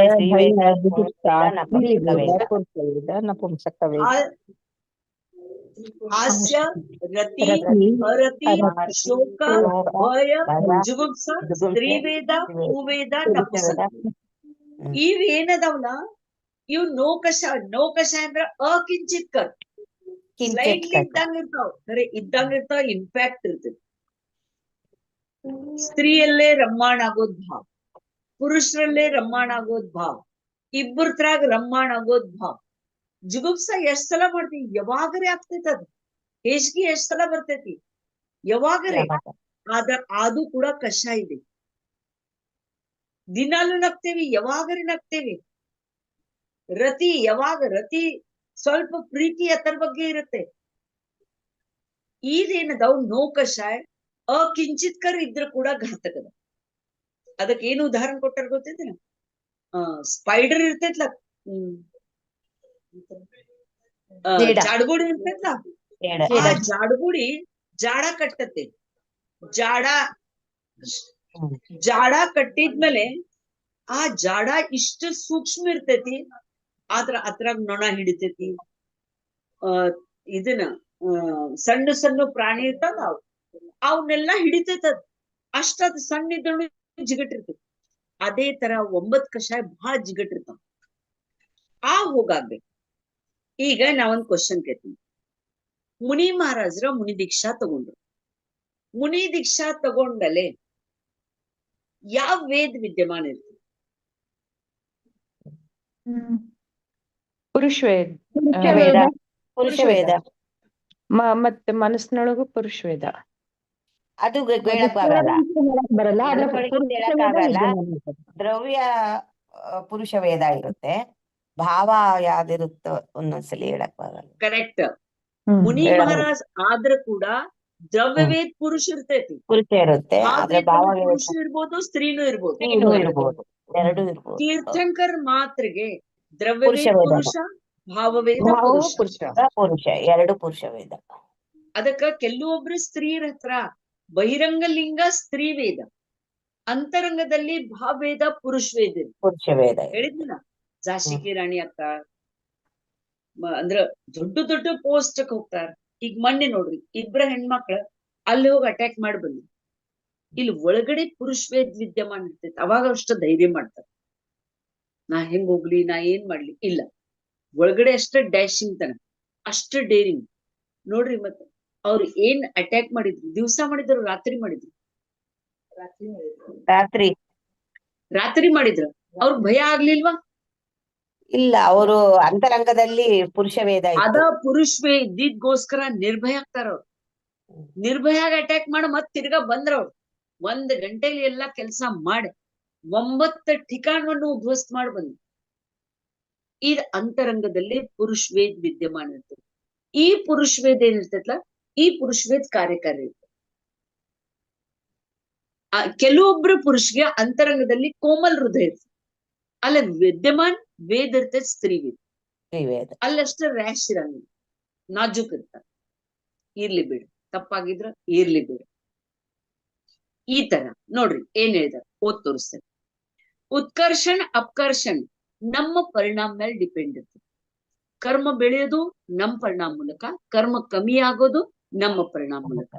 ನಮ್ಮ ಉತ್ಕರ್ಷಣ್ ಅಪ್ಕರ್ಷಣ್ ಅಂತ ಕರ್ತಾ ಬೇರೆ ಯಾರು ಇಲ್ಲ. ನಾವು ಕೆಟ್ಟ ಪರಿಣಾಮ ಮಾಡಿದ್ರ ಪಾಪದ ಉತ್ಕರ್ಷಣ ಆಯ್ತು, ಒಳ್ಳೆ ಪರಿಣಾಮ ಮಾಡಿದ್ರ ಪುಣ್ಯದ ಉತ್ಕರ್ಷಣ ಆಯ್ತು. ಆಯ್ತು, ಶಾಯಿಕ್ ಸಮ್ಯಕ್ ದರ್ಶನದ ಪರಿಣಾಮ ಆಯ್ತು, ಅಪ್ಕರ್ಷಣ ಆಯ್ತು. ಮುನಿ ದೀಕ್ಷಾ ಧಾರಣ ಮಾಡ್ತಾರಲ್ಲ, ಅಂದ್ರ ಈಗ ಡಿಕ್ಲೇರ್ ಮಾಡ್ತಾರೆ, 1ನೇ ತಾರೀಕ ಮುನಿ ಮಹಾರಾಜ್ಗೆ ದೀಕ್ಷಾ ಇದೆ. ಯಾವ ದಿವಸ ಅವ್ರ ದೀಕ್ಷಾ ಇರ್ತೈತ್ಲ, ಅದಕ್ಕೆ ಆಚಾರ್ಯಶ್ರೀ ಒಂದ್ ಪ್ರವಚನದಲ್ಲಿ ಹೇಳಿದ್ರಂತ, ಯಾವಾಗ ನಾವು ಮುನಿ ಅವಸ್ಥಾ ಧಾರಣ ಮಾಡ್ತೇವೆ, ಪ್ರಥಮ ಬಾರಿ ಲಂಗೋಟ್ ತೆಗದ್ ಚಲ್ತೇವೆ, ಪಂಚಮುಷ್ಟಿ ಕೇಶ್ಲೋಚ್ ಆಗ್ತೈತಿ, ಆ ಸಮಯದಲ್ಲಿ ಹೈಯೆಸ್ಟ್ ವಿಶುದ್ಧಿ. ಮತ್ತ ಶ್ರಾವಕರದ ಹೈಯೆಸ್ಟ್ ವಿಶುದ್ಧಿ ಮುನಿ ಮಹಾರಾಜ್ಗೆ ಆಹಾರ ಕೊಡೋ ಸಮಯದಲ್ಲಿ, ಅನ್ಯ ಸಮಯದಲ್ಲಿ ಇಲ್ಲ ಅಂತ ನೋಡ್ರಿ. ಆಹಾರ ಕೊಡೋ ಸಮಯ ಪ್ರತಿ ಸಮಯ ಮಹಾರಾಜ್ಗೆ ಅಂತರಾಯ ಬರ್ಬಾರ್ದು, ಸರಿಯಾಗಿ ನೋಡ್ಕೊಡ್ಬೇಕು. ಅವ್ರ ವ್ಯವಸ್ಥಿತ ಆಹಾರ ಪ್ರತಿ ಸಮಯ ಒಳ್ಳೆ ಒಳ್ಳೆ ಒಳ್ಳೆ ಭಾವ ಇರ್ತೈತಿಲ್ಲೋ. ಅವಾಗ ಈ ಪರಿಣಾಮನೇ ಕರ್ಮ ಬಂಧಕ್ಕೆ ಕಾರಣ, ಈ ಪರಿಣಾಮನೇ ಕರ್ಮ ನಿರ್ಜರಕ್ ಕೂಡ ಕಾರಣ. ಆ ಮುನಿ ದೀಕ್ಷಾ ಮಾಡೋ ಸಮಯದಲ್ಲಿ ಗುಣಸ್ಥಾನ ಎಷ್ಟನೇದ್ ಇರ್ತೈತಿ? 7. ಕರೆಕ್ಟ್, 7ನೇ ಗುಣಸ್ಥಾನ ಇರ್ತೈತಿ. 6ನೇ ಇಲ್ಲ, ಪ್ರಮಾದ ಒಟ್ಟೆ ಇಲ್ಲ. ಆ ದಿವ್ಸ ಆಹಾರ ಇರ್ತೈತಿ? ಇಲ್ಲ, ಆಹಾರ ಇಲ್ಲ, ಏನೂ ಇಲ್ಲ. ಯಾವ ಸಮಯದಲ್ಲಿ ಲಂಗೋಟ್ ಬಿಚ್ಚಿ ಬಿಡ್ತಾರ, ಹೈಯೆಸ್ಟ್ ವಿಶುದ್ಧಿ. ಉತ್ಕೃಷ್ಟ ಸಾಗರ್ ಮಹಾರಾಜ್ ಹೇಳಾಕತ್ತಿದ್ರು, ಒಂದ್ಸಲ ನಮ್ ಮನೆಗ್ ಬಂದಿದ್ರು. ನಾನಿ ನಿಮ್ಮೇಲೆಲ್ಲಾ ಸಂಸಾರ ಭಾರ ಹಾಕಿದಾರೆ, ಎಲ್ಲಾರು ದೀಕ್ಷಾ ತಗೊಂಡ್ರು. ಅವಾಗ ಅವ್ರು ಹೇಳಿದ್ರು, ಇನ್ ಭಾರ ನಾನು ಇಳ್ಸಾಮದೇನಿ, ನನ್ಗೂ ಮನಸ್ಸಲ್ಲೇ ಭಾವ ಇದೆ, ಆದ್ರೆ ಯಾವಾಗೂ ಆಚಾರ್ಯಶ್ರೀ ಅಪ್ಪಣಿನ ಕೊಡುವ. ಯಾವಾಗಿಂದ ನಾನು ಭಾವ ಮಾಡ್ತಾ ಇದ್ದೇನೆ ಡೈರೆಕ್ಟ್ ನಿಗ್ರಹ ದೀಕ್ಷಾ ಆಗ್ಬೇಕಂತ. ಅಂದ್ರೆ ಒಳಗಡೆ ಭಾವ ಇದ್ದಾಗ ಉಪಾದಾನ ಜಾಗೃತ ಆಗ್ತದೆ. ಕೊನೆಗೆ ಆಚಾರ್ಯಶ್ರೀ ಇರ್ಲಿ ಇವ್ರದ್ದು ಒಂದ್ ಕಲ್ಯಾಣ ಮಾಡೋಣಂತ ಶುಲ್ಕ ದೀಕ್ಷಾ ಕೊಟ್ರು, ನಿಗ್ರಹ ದೀಕ್ಷಾ ಕೂಡ ಆಯ್ತು. ನೋಡ್ರಿ ಮುಂದೆ ನಮ್ಮ ಉತ್ಕರ್ಷಣ ಅಪಕರ್ಷಣದ ಕರ್ತ ಬೇರೆ ಯಾರು ಇಲ್ಲ, ನಾವು ಅದು. ಉತ್ಕೃಷ್ಟ ಪುರುಷ ಯಾರ್ದು ಏನು ಮಾತನ್ನು ಕೇಳಂಗಿಲ್ಲ, ಆದ್ರೆ ಅವ್ರ ತಮ್ಮ ಸಾಧನಾದಲ್ಲೇ ಲವ್ಲಿನ. ಈಗ ಇಲ್ಲಿ ಕಥನ್ ಬಂದಿದೆ. ಏನ್ ಕಥನ್ ಇದೆ ನೋಡ್ರಿ. ಇಲ್ಲಿ ವಿಶುದ್ಧ ಸಾಗರ್ ಮಹಾರಾಜ್ ಒಂದ್ ಸ್ಟೋರಿ ಹೇಳ್ತಾ ಇದ್ದಾರೆ. ಹೇ ಜ್ಞಾನಿ, ಸಂತಾನ್ ಇಲ್ಲಾದ್ರ ನಾವ್ ಚಿಂತೆ ಮಾಡ್ತೇವೆ, ನಮ್ ಸಂಪತ್ತಿದ ರಕ್ಷಣೆ ಯಾರ್ ಮಾಡೋರು, ಈ ಸಂಪತ್ತಿಯನ್ನು ಯಾರ್ ಕಾಪಾಡೋರು. ಆದ್ರ ಆ ಸಂಪತ್ತಿ ಚಿಂತೆ ಮಾಡೋಕಿತ ಶ್ರುತದ ಚಿಂತಾ ಮಾಡ್ರಿ. ಇದು ನಮ್ ಶ್ರುತ ಯಾರ್ ಕಾಪಾಡೋರು. ಭದ್ರಭಾವು ಸ್ವಾಮಿ ಅಂತಿಮ ಶ್ರುತಕೌಲಿ ಇದ್ದಾಗ ಆಗುಕಿತ ಮುಂಚೆ ಸಣ್ಣ ಬಾಲಕಿದ್ರು, ಬಾಲ್ಯಾವಸ್ಥಾದಲ್ಲಿ ಅವ್ರ ಧೂಳ್ನೆ ಆಟ ಆಡೋ ಸಮಯದಲ್ಲಿ ಗೋಟಿ ಮೇಲೆ ಗೋಟಿ ಇಡಾಕ್ತಿದ್ರು. ಗೋಟಿ ಅಂದ್ರೆ ಕನ್ನಡ ಏನಂತಾರ, ಗೋಟಿ ಒಂದ್ರ ಮೇಲೆ ಒಂದು ಕಲ್ಲು ಇಡಾಕತ್ತಿದ್ರು. ಕಲ್ಲು ಇಡಾಕತ್ರ ಅವಾಗ ಮಹಾರಾಜರು ಹೇಳ್ತಾರ, ಏನ್ ಸಿಕ್ಕಿತಿರ್ಲಿ ಯಾವಾಗ ಆಡ್ತಾರ ಅವಾಗ ತಾಯಿ ಹಾಲು ಶ್ರೇಷ್ಠ ಇರ್ತೈತಿ. ಈಗ ನೀವ ಬಾಟ್ಲಿ ಹಾಲ ಡಬ್ಬಿ ಹಾಲು ಕುಡಿಸ್ತೀರಿ, ಇವಾಗ ಮಕ್ಕಳ ಧೂಳ್ನಾಗ ಆಟನೇ ಆಡಂಗಿಲ್ಲ. ಇಲ್ಲೇನು ಆಚಾರ್ಯ ಮಹಾರಾಜರ ಆಚಾರ್ಯ ಅಂದ್ರ ಭದ್ರಭಾವು ಸ್ವಾಮಿಯ ಅವ್ರ ಆಚಾರ್ಯ ಗೋವರ್ಧನ್ ಅಂತ ಅವ್ರ ಹೆಸರಿತ್ತು. ಅವ್ರ ಆಚಾರ್ಯ ಮಹಾರಾಜರ ಆ ಮಗು ಆಟ ಆಡೋದ್ ನೋಡಿ ಅವ್ರ ಕೈ ಹಿಡಿತಾರ. ಕೈ ಹಿಡಿದ್ಮೇಲೆ ಅವ್ರ ಮನೆಗ್ ಕರ್ಕೊಂಡು ಹೋಗ್ತಾರೆ. ಈ ಪಾಪುನ ನನ್ಗ್ ಕೊಟ್ಬಿಡ್ರಿ ಅಂತ ಹೇಳ್ತಾರ. ಏನ್ ಹೇಳ್ತಾರ, ನನಗ್ ಕೊಟ್ಬಿಡ್ರಿ. ಮುಂದೆ ಏನ್ ಕಥನಿದೆ ಓದ್ ತೋರಿಸ್ತಾನೆ. ಆಚಾರ್ಯ ಮಹಾರಾಜ್ ಬಟ್ಟವನ್ನು ಹಿಡ್ಕೊಂಡು ಆ ಪಾಪುನ್ ಕೊಟ್ಕೊಂಡು ಅವ್ರ ಮನೆಯಲ್ಲೇ ಹೋಗ್ತಾರೆ. ಪುರಾಣದ ಚರ್ಚಾ ಎಲ್ಲಿ ಆಗತ್ತೆ ಅಲ್ಲಿ ಪರಿಣಾಮದ ವಿಶುದ್ಧಿ ಆಗತ್ತೆ. ಗೋವರ್ಧನ್ ಸ್ವಾಮಿ ಬಾಲಕನ್ ತಂದೆಗೆ ಹೇಳ್ತಾರ, ನನ್ ಈ ಬಾಲಕವನ್ನು ಕೊಟ್ಬಿಡ್ರಿ. ಅವ್ರು ಹೇಳ್ತಾರ, ನಂದೇನಿಲ್ಲ ಅಭ್ಯಂತರ, ಆದ್ರ ತಾಯಿ ಕೇಳ್ಬೇಕು, ಆ ಬಾಲಕನ ತಾಯಿ ಕೇಳ್ಬೇಕು. ಆಚಾರ್ಯ ಮಹಾರಾಜ್ ಹೇಳ್ತಾರ, ನಾನು ನಿಮ್ ಮಗುನ್ಗೆ ಜಿನಾಗಮದ ಶಿಕ್ಷಾ ಕೊಡ್ಬೇಕನ್ನೋದ ನನ್ಗೆ ಭಾವ ಜಾಗೃತ ಆಗಿದೆ. ಜ್ಞಾನಿ ಆತ್ಮದೇವದಿಂದ ಮಿಲನ್ ಮಾಡೋ ಸಲುವಾಗಿ ರಾಗದ ಅಭಾವ ಆಗ್ಬೇಕು. ಆತ್ಮನ್ ಪ್ರಾಪ್ತಿ ಯಾರಿಗಿರ್ತೈತೆ, ರಾಗಿದ್ದವ್ರಿಗೆ ಆಗಂಗಿಲ್ಲ. ವೀತರಾಗ್ ಸಮ್ಯಕ್ ದರ್ಶನ್ ಜೊತೆಗೆ ಆಗತ್ತೆ. ರಾಗ ಅಳಿಸ್ತೈತಿ ಅಂದ್ರ ಅಳು ತರ್ತೈತಿ. ಅಂದ್ರ ನೋಡ್ರಿ, ತಾಯಿ ಅಳ್ತಾಳ ಮಗುನ್ ದೀಕ್ಷಾ ಆದ್ರೆ, ಯಾಕ ರಾಗಿದೆ ಅದು. ರಾಗನ ಸಂಸಾರದ ಭ್ರಮಣ್ ಮಾಡಿಸ್ತೈತಿ. ಅದಕ್ಕ ಸಾಮಾನ್ಯ ಜೀವದ ರಾಗದ ಕಥಾ ಏನ, ತೀರ್ಥಂಕರ್ ತಾಯಿ ಕೂಡ ದೀಕ್ಷಾ ಕಾಲದಲ್ಲಿ ಅಳ್ತಾ ಇರ್ತಾಳ.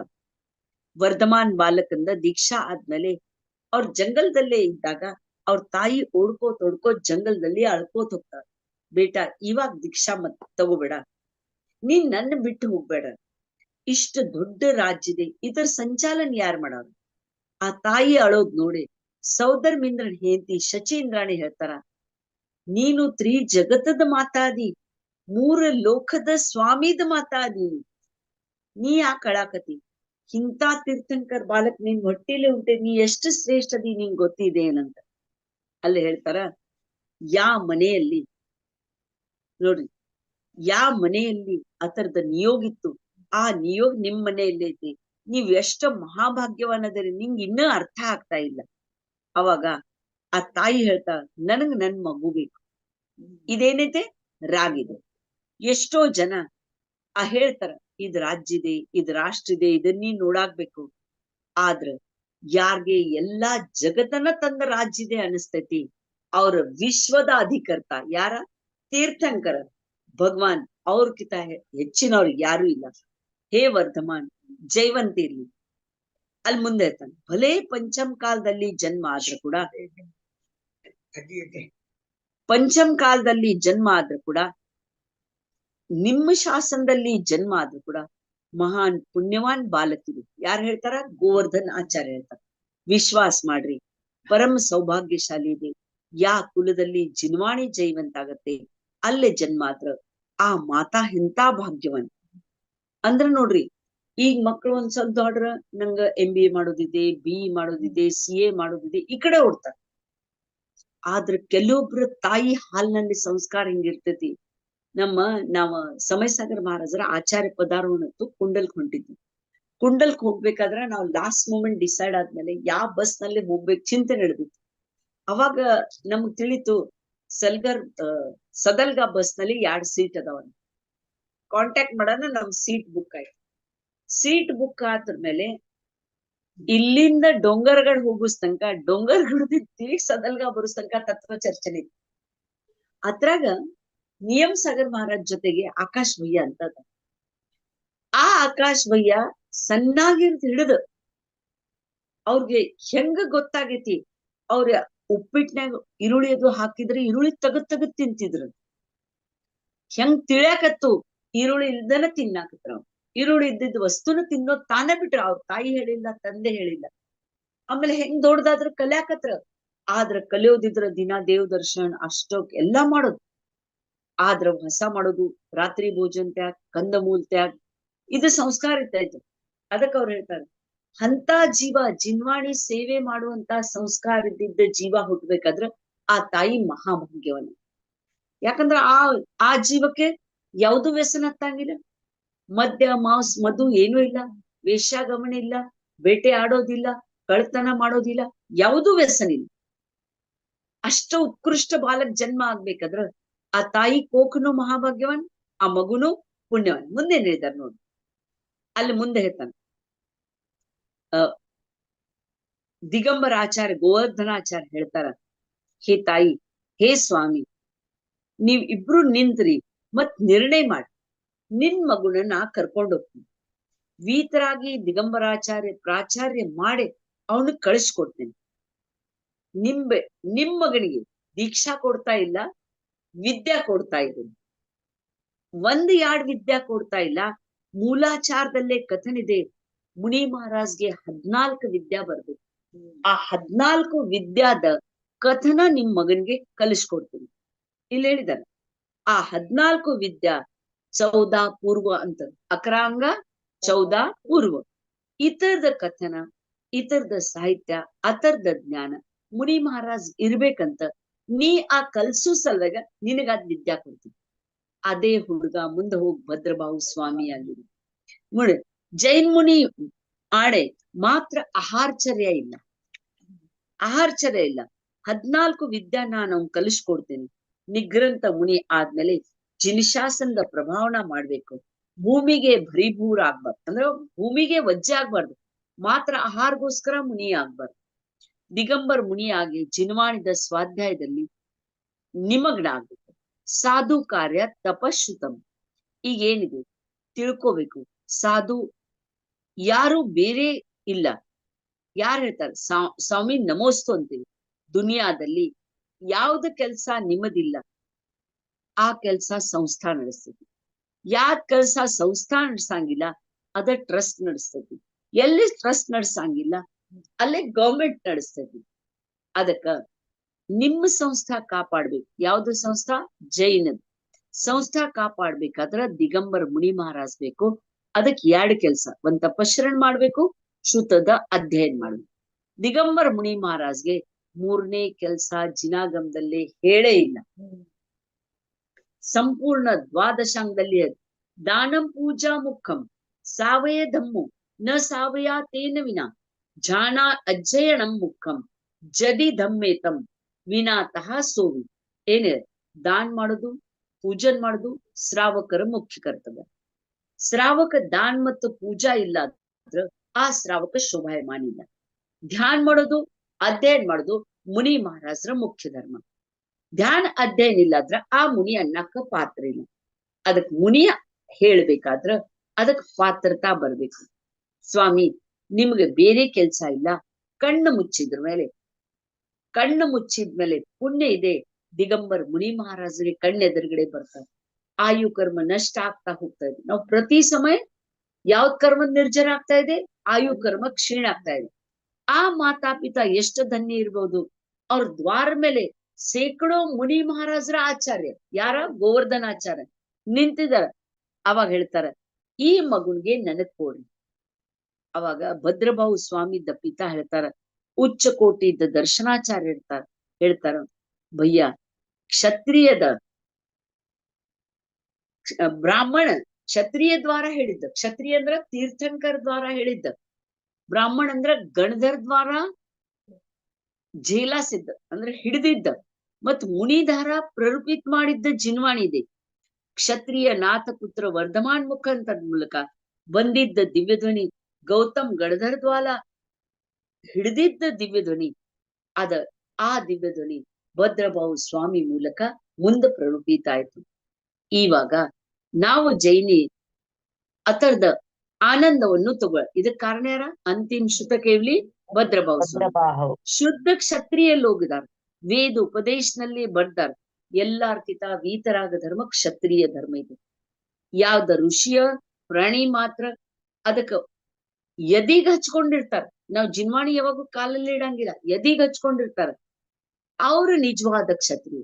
ನಿರ್ಣಯ ಆಗ್ಲ ನಾವು ನಿಮ್ ಮಗನ್ಗೆ, ನಾವು ನಮ್ಮ ಮಕ್ಕಳಿಗೆ ನಿಮಗ ಕೊಡ್ತೀವಿ.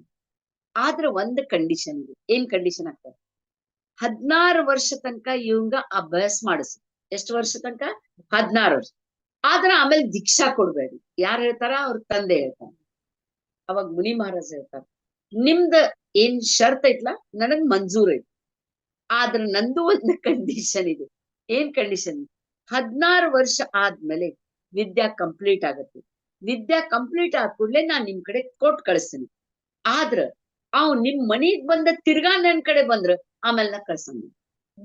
ಏನ್ ಹೇಳಿದಾರ ಅವ್ರ? ನಾನು ವಿದ್ಯಾ ಕಂಪ್ಲೀಟ್ ಆದ್ಮೇಲೆ ನಿಮ್ ಮನಿಗ್ ತಿರುಗಿ ಕಳ್ಸ್ಕೊಡ್ತೇನೆ. ಆದ್ರೆ ನಿಮ್ ಮನಿಗ್ ಬಂದ ಮೇಲೆ ಅವನ್ ಮನಸ್ಸಲ್ಲಿ ಹತ್ಲಿಲ್ಲ, ಅವ್ ತಿರ್ಗಾ ನನ್ ಕಡೆ ಬಂದ್ರ ಆಮೇಲೆ ನಾನ್ ನಿಮ್ ಮಗ ರಿಟರ್ನ್ ಮಾಡಂಗಿಲ್ಲ. ಕಂಡೀಷನ್ ಒಪ್ಕೋತಾರ. ಆ ಗೋವರ್ಧನ್ ಸ್ವಾಮಿ ಆ ಭದ್ರಬಾಹು ಬಾಲಕನ್ಗೆ ಕರ್ಕೊಂಡು ಹೋಗ್ತಾರ. ಇಲ್ಲಿ ಕಥನಿದೆ.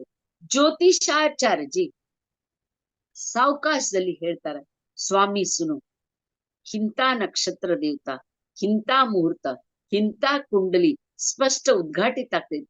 ಈ ಜೀವ ಜೈನಾಚಾರ್ಯನ ಆಗ. ಯಾವ ಜ್ಯೋತಿಷ ಹೇಳ್ಬಿಡ್ತಾನ, ನೀವ್ ಬೇಕಾದಲ್ರಿ ಅವನ್ ಕಡೆ ಆಚಾರ್ಯ ಆಗೋದು ಯೋಗ್ಯತಾನ ಇದೆ. ಅವಾಗ ಅವ್ ಹೇಳ್ತಾನ, ಜೈನ ಆಮ್ನಾಯದಲ್ಲಿ ಕರಲಖಂಡ ನಾವ್ ಹೆಸರದ ಒಂದ ಗ್ರಂಥ ಐತಿ. ಈ ಗ್ರಂಥದಲ್ಲಿ ಯಾವ ವ್ಯಕ್ತಿದ ದೀಕ್ಷಾ ಆಗ್ತೈತಿ, ಅದರ ಲಕ್ಷಣ ಹೆಂಗಿರ್ತೈತಿ, ಅದರದ ಪೂರ್ಣಪಣೆ ಕಥನಿದೆ. ಇಲ್ಲಿ ಹೇಳ್ತಾರೆ, ಹಸ್ತರೇಖಾ ನೋಡಿ ಗರಜಿಲ್ಲ, ಅವನ್ ಕೈ ನೋಡ್ಕೊಂಡು ಹಸ್ತರೇಖಾ ನೋಡ್ಕೊಂಡು ದೀಕ್ಷಾ ಆಗಂಗಿಲ್ಲ. ಆದ್ರ ಮಣಿ ಬಂದ, ಇದಕ್ಕೇನಂತಾರ? ಮಣಿ ಬಂದ ಮಣ್ಗಟ್, ನಾವು ವಾಚ್ ಕಟ್ತೀವಲ್ಲ ಅದಕ್ಕೆ ಆ ಪಾಠಕ್ಕೆ ಏನಂತಾರ ಕನ್ನಡನ್ಯಾಗ? ಮುಂಗೈ ಇಲ್ರಿ, ಇದು ಮುಂಗೈ. ಮಣ್ಗಟ್ ನಾವ್ ವಾಚ್ ಕಟ್ತೀವಿ, ಅದಕ್ಕೆ ಏನಂತಾರ ಕನ್ನಡನ್ಯಾಗ? ಮಣಿಕಟ್ಟು. ಮಣಿಕಟ್ಟು. ಓಕೆ, ಮಣಿಕಟ್ಟು. ಆ ಮಣಿಕಟ್ಟು. ಈ ಮಣಿಕಟ್ಟು ಮೇಲೆ 3 ಲೈನ್ಸ್ ಇರ್ತಾವ. ಇಲ್ಲಿ ಏನ್ ಕಥನಿದೆ ನೋಡ್ರಿ. ಆ ಜೈನಾಚ ಅವ್ರ ಜ್ಯೋತಿಷ ಹೇಳ್ತಾರ, ಯಾರ ರೈಟ್ ಹ್ಯಾಂಡ್ ಮಣಿಕಟ್ಟ ಮೇಲೆ 3 ಲೈನ್ಸ್ ಇರ್ತಾವ, ಆ ವ್ಯಕ್ತಿ ಆಚಾರ್ಯ ಆಗೇ ಆಗ್ತಾನೆ. ಅದಕ್ಕ ಇವನ್ ಕೈ ಮೇಲೆ ಆ 3 ಲೈನ್ಸ್ ಅದಾವ. ನೀವು ಬೇಕಾದಂದ್ರ ಇಂದಿಲ್ ನಾಳೆ ಆಚಾರ್ಯ ಆಗವಂತ. ಮಣಿ ಬಂದದ ರೇಖಾ ನೋಡಿ ಆ ಜ್ಯೋತಿಷಾಚಾರ್ಯ ಹೇಳ್ತಾನೆ. ಆದ್ರ ಮಣಿ ಬಂದದ ಪೂರ್ಣ ಇತಿಹಾಸ ನೋಡಿದ್ರ ಈ ಆಚಾರ್ಯ ಪಾತ್ರ ಆಗ್ತಾನೋ ಇಲ್ಲೋ ಶಂಕ ಬೇರೆದವ್ರಿಗೆ. ಯಾರು ಉಪಾಧ್ಯಾಯ ಆಗ್ತಾರ, ಯಾರು ಸಾಮಾನ್ಯ ಮುನಿ ಆಗ್ತಾರ, ಯಾರ ಕೈ ಮೇಲೆ ಏನ್ ಬರ್ದಿದಾರ ಗೊತ್ತಿಲ್ಲ. ಆದ್ರ ದೀಕ್ಷಾದಾತ ಗುರು ಯಾ ನಕ್ಷತ್ರ ಮೇಲೆ ದೀಕ್ಷಾ ಕೊಡ್ತಾರ, ಆ ನಕ್ಷತ್ರ 100% ಫಲಿತ ಆಗ್ತೈತಿ. ಜೀವ ಆಚಾರ್ಯ ಆಗಮ ಏನ್ ಆಗೋದಿಲ್ಲ. ಗುರು ಇಂಥ ನಕ್ಷತ್ರ ಮೇಲೆ ದೀಕ್ಷಾ ಕೊಡ್ತಾರ. ನೀವ್ ಎಷ್ಟು ಜ್ಞಾನಿ ಆದ್ರೆ ಯಾವಾಗೂ ಆಚಾರನೂ ಆಗಂಗಿಲ್ಲ. ಕೆಲವೊಬ್ರು ಮುನಿ ಮಹಾರಾಜ್ ಮುನಿನ ಉಳಿತಾರ, ಅವ್ರ ಆಚಾರ ನೋಡ್ರಿ. ಕೆಲವೊಬ್ರು ಸಂಘದಲ್ಲಿ ಇರ್ತಾರ, ಆದ್ರ ಆಚಾರ್ಯ ಆಗಂಗಿಲ್ಲ.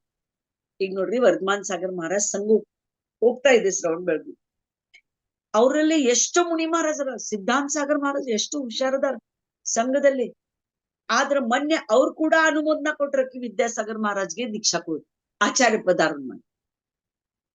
ಅಂದ್ರ ಅವ್ರ ಎಷ್ಟು ವಯಸ್ಸು ಚಿಕ್ಕದಿದೆ, 30, 35, 38 ಇಷ್ಟೇ ಇರ್ಬೋದು. ಆದ್ರ ಅವ್ರಿಗೆ ಇವಾಗ 85 years ದವ್ರ, 70 years ದವ್ರ, 60 years ದವ್ರ ಮುನಿ ಮಹಾರಾಜ್ ಅನುಮೋದನೆ ಮಾಡ್ತಾರೆ, ಇವ್ರಗ ಆಚಾರ್ಯ ಮಾಡಿ. ಅಂದ್ರ ನಾ ಹೇಳಿದ್ನಿಲ್ಲ, ಆ ಮಣಿಕಂಠ ಮೇಲೆ 3 ಲೈನ್ಸ್ ಇದ್ದಾವ, ಬೇಕಾದ್ ಮಾಡ್ರ ಆಚಾರ್ಯ ಪದಾರೋನ್ ಮಾಡೇ ಮಾಡ್ತೀವಿ ನೋಡ್ರಿ. ಅದಕ್ಕ ಆಚಾರ್ಯ ಶ್ರೀ ಒಂದ್ಸಲ ಹೇಳಾಕತ್ತಿದ್ರು, ಯಾರ್ದ ಜನ್ಮ ಕೋಜಾಗಿರಿ ಹುಣ್ಣಿಮೆಗೆ ಆಗ್ತದೆ ಆ ವ್ಯಕ್ತಿ ಜಗತ್ನಲ್ಲೇ ಪ್ರಸಿದ್ಧ ಆಗ್ತದೆ. ಯಾಕಂದ್ರೆ ಕೋಜಾಗಿರಿ ಪೂರ್ಣಿಮೆಗೆ ಚಂದ್ರ ಫುಲ್ ಮೂನ್ ಡೇ ಇರ್ತದೆ. ಫುಲ್ ಮೂನ್ ಅಂದ್ರೆ ಒಟ್ಟು ಎತ್ಕಿಂಚಿತು ಕಮ್ಮಿ ಇರಂಗಿಲ್ಲ. ಅದೇ ತರ ಅವ್ರ ಕೀರ್ತಿ ಕೂಡ ಫುಲ್ ಮೂನ್ ಅಷ್ಟು ದೃಢ ಆಗ್ಬಿಡ್ತದೆ. ಇಲ್ಲೇನ ಗೋವರ್ಧನ್ ಆಚಾರ್ಯ ಭದ್ರಭಾವು ಜ್ಞಾನಮತಿ ಮಾತಾಜಿ ಕರೆಕ್ಟ್. ಗೋವರ್ಧನ್ ಆಚಾರ್ಯ ಭದ್ರಭಾವು ಸ್ವಾಮಿಗೆ ಅವ್ರ ಪಿತಾ ಕಡೆಯಿಂದ ವಿದ್ಯಾಸಾಗರನು ಅದೇ ಇದರಲ್ಲಿ ಅದೇ ವಿದ್ಯಾಸಾಗರ ಕೂಡ ಅದೇ. ಕರೆಕ್ಟ್. ಭದ್ರಭಾವು ಸ್ವಾಮಿ ಅವ್ರ ತಂದೆ ಕಡೆಯಿಂದ ಅವ್ರು ಕರ್ಕೊಂಡು 16 ವರ್ಷ ತನಕ ಮಹಾಪ್ರಜ್ಞಾವಂತ ಜೀವವನ್ನು ಮಾಡಿ ಗುರು ಮಹಾರಾಜಲ್ಲಿ ಚರಣದಲ್ಲೇ ಕೂತ್ಕೊಂಡು ದ್ವಾದಶಾಂಗದ ಪಾಠಿ ಮಾಡ್ತಾರೆ. ಪಾಠಿ ಆದ್ಮೇಲೆ 16 ವರ್ಷದ ಸಂಸ್ಕಾರ ಕಂಪ್ಲೀಟ್ ಆದ್ಮೇಲೆ ಆ ಶ್ರಾವಕ ಒಂದು ಚಾತುರ್ಮಾಸದಲ್ಲಿ ಪ್ರವಚನ ಕೇಳಿ ನೋಡ್ರಿ ಅವ್ನ್ ಮನೆಗ್ ಕಳ್ಸ್ಕೊಟ್ರಿ. ಯಾರ್ಗೆ? ಭದ್ರಭಾವು ಸ್ವಾಮಿ ಆಗೋರ್ಗೆ ಮನೆಗ್ ಕಳ್ಸ್ಕೊಟ್ರು. ಆದ್ರ ಒಂದ್ಸಲ ಚಾತುರ್ಮಾಸದಲ್ಲಿ ಒಬ್ರು ಮುನಿ ಮಹಾರಾಜ್ ಪ್ರವಚನ ಕೇಳಿದ ಕೂಡ್ಲೆ ಮನೆಯಿಂದ ಓಡ್ ಬಂದು ಸಂಘದಲ್ಲಿ ದೀಕ್ಷಾಗೋಸ್ಕರ ನಿವೇದನ ಮಾಡ್ತಾರೆ. ಆಮೇಲೆ 16 ವರ್ಷದ ಗುರುವಾಣಿ ಕೇಳಿದ್ದ ಜೀವ ಮನೆಯಲ್ಲಿ ಹೆಂಗಿರಾಕ್ ಸಾಧ್ಯ? ಅದೇ ವಿದ್ಯಾ ಕಂಪ್ಲೀಟ್ ಆದ್ಮೇಲೆ ದೀಕ್ಷಾಂ ದೇಹಿ ವತ್ಸ ದಿಗಂಬರ್ ಮುನಿ ಸತ್ಯ ಇದೆ, ಪರಂ ಧರ್ಮ ಇದೆ, ನಾನು ಜನಕ ಜನ್ನಿಗೆ ಹೇಳಿ ಬಂದಿದ್ದೇನೆ. ಆದ್ರ ಇವತ್ತ ನೀ ವಾಪಸ್ ಹೊಳ್ಬೇಕು ಆದಾಗ ಒಂದ್ ಬಾರ್ ಮನಿಗ್ ಹೋಗ್ತಾನ.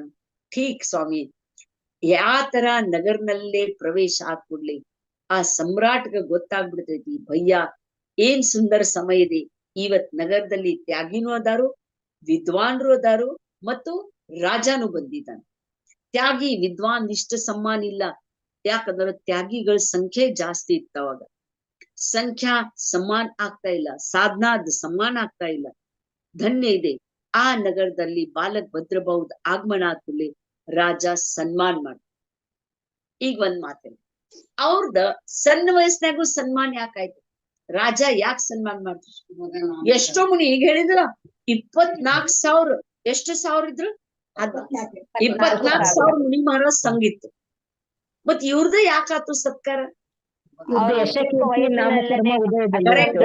ಯಶ ಕೀರ್ತಿ ನಾಮಕರ್ಮದ ಉದಯ ನಾಮಕರ್ಮದ ಇತ್ತು. ಉದಯ ಇರುತ್ತೆ. ಆ ಉದಯ ಮೂಲಕ ಅಲ್ಲ ಘಟನೆ ಆಯ್ತು, ಅವ್ರದ ಸನ್ಮಾನ ಆಯ್ತು, ರಾಜ ಸನ್ಮಾನ ಆಯ್ತು.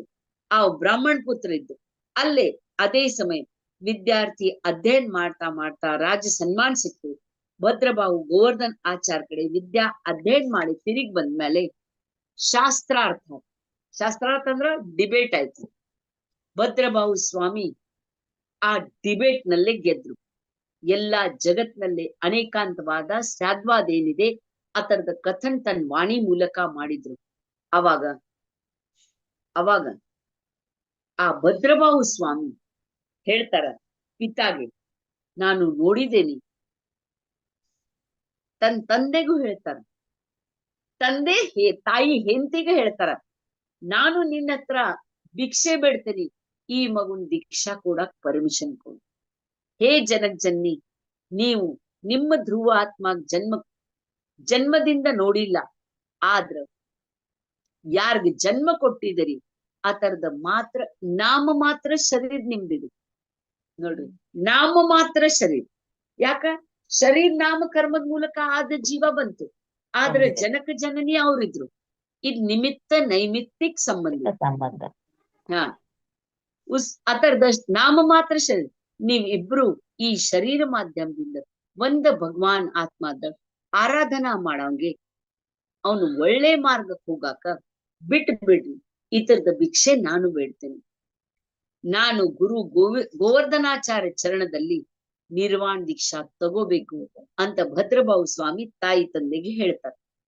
ನನಗೆ ಇದು ಭಿಕ್ಷಾ ಹಾಕ್ರಿ. ನಿಗ್ರಂಥ ಪದವನ್ನು ಪ್ರಾಪ್ತ ಮಾಡಿ ಶಿವತ್ವದ ಸಿದ್ಧಿ ಮಾಡೋದು ನಂದ ಭಾವಿದೆ. ಎಷ್ಟ ಜ್ಞಾನ ಇತ್ತವ್ರಿ? 14 ಪೂರ್ವ ಜ್ಞಾನ. ತಾಯಿ ಅಳಕ ಸ್ಟಾರ್ಟ್ ಮಾಡ್ತಾರೆ. ಪಿತಾಗೂ ಕೆಟ್ಟ ಅನಿಸ್ತೈತಿ. ಬೇಟಾ ಭದ್ರಭಾವು ಇವಾಗ ಮುನಿ ನಿವಾಸದಲ್ಲೇ ಇರ್ತಾರೆ, ಅವಾಗ ಎಲ್ಲಿರ್ತಿದ್ರು? ಗಣಗೋರ್ ಜಂಗಲ್ದಲ್ಲಿ ಇರ್ತಿದ್ರು. ಭದ್ರಭಾವು ಜಂಗಲ್ ಬಹಳ ಗಂದಾಟ ಇರ್ತೈತಿ. ಕಾಡಿನಲ್ಲಿ ಪ್ರಾಣಿ ಇರ್ತಾವ, ಯೋಚನೆ ಮಾಡು. ಯಾರು ಹೇಳ್ತಾರ? ತಾಯಿ ಕಳ್ಳ ರಾಗಿದೆಯಲ್ಲ ಅದ್ ಹೇಳ್ತೈತಿ. ಆದ್ರೆ ಏನು ಕೇಳಂಗಿಲ್ಲ. ಭದ್ರಬಾಹು ಮತ್ ಜಂಗಲ್ಗೆ ಮುನಿ ಮಹಾರಾಜ್ ಜಂಗಲ್ದಾರ ಇರ್ತಿದ್ರು. ಆ ಭದ್ರಬಾಹು ಸ್ವಾಮಿ ಗೋವರ್ಧನಾಚಾರ್ಯ ಎಲ್ಲಿ ಜಂಗಲ್ದಲ್ಲಿ ಇದ್ರು ಅಲ್ಲಿ ಹೋಗ್ಬಿಡ್ತಾರೆ. ಹೋದ್ಮೇಲೆ ಆ ದಿವಸ ಅತ್ಯಂತ ಮಂಗಲ್ಮಯ ಇದೆ. ಎಲ್ಲಿ ಶ್ರುತ ಇದೆ ಆ ದಿವಸ ಮಂಗಲ್ ಇದೆ ನೋಡ್ರಿ. ಅಲ್ಲೇ ಮಂಗಲಿ ಮಂಗಲ್ ಜೈನೇಶ್ವರಿ ದೀಕ್ಷಾ ಆಯ್ತು. ದೀಕ್ಷಾ ಆಯ್ತು. ಇವಾಗ ಮಗ ವಿದ್ಯಾರ್ಥಿ ಯಾರು ಉಳಿದಿಲ್ಲ. ಅವರ ಮಹಾನ್ ಜೈನಾಚಾರ್ಯ ಮುನಿರಾಜ್ ಭದ್ರಬಾಹು ಸ್ವಾಮಿ ಆದ್ರು. ಬಾಹು ಸ್ವಾಮಿ ಚರಣದಲ್ಲಿ 24,000 ಸಾಧು ಸಾಧನಾ ಮಾಡೋ ಸಲುವಾಗಿ ತತ್ಪರ ಇದ್ರು ನೋಡ್ರಿ. ಆದ್ರ ಅವ್ರ ಮೇಲಿಂದ ಕೆಳಗಡೆ ಬಂದ್ರು. ಎಲ್ಲಿಂದ ಬಂದ್ರು? ಉತ್ತರದಿಂದ ದಕ್ಷಿಣ ಕಡೆ ಬಂದ್ರು. ಕಡೆಗೆ ಅಂತಿಮ ಸಮಾಧಿ ಎಲ್ಲಾಯ್ತು? ಶ್ರವಣ ಬೆಳಗೊಳ ವಿಂಧ್ಯಗಿರಿ ಪರ್ವತದಲ್ಲಿ. ಹಾ, ಶ್ರವಣ ಬೆಳಗೊಳದಲ್ಲಿ ಆಯ್ತು ನೋಡ್ರಿ. ಈ ಭಾರತ ಭೂಮಿ ಪ್ರಧಾನ ಆಚಾರ್ಯ ಆದ್ರು. ಇಂಥ ಆಚಾರತ್ವ ಆಗ್ಬೇಕಾದ್ರ ಆ ಆಚಾರ ಒಂದ ಶಬ್ದ ಐತಿ.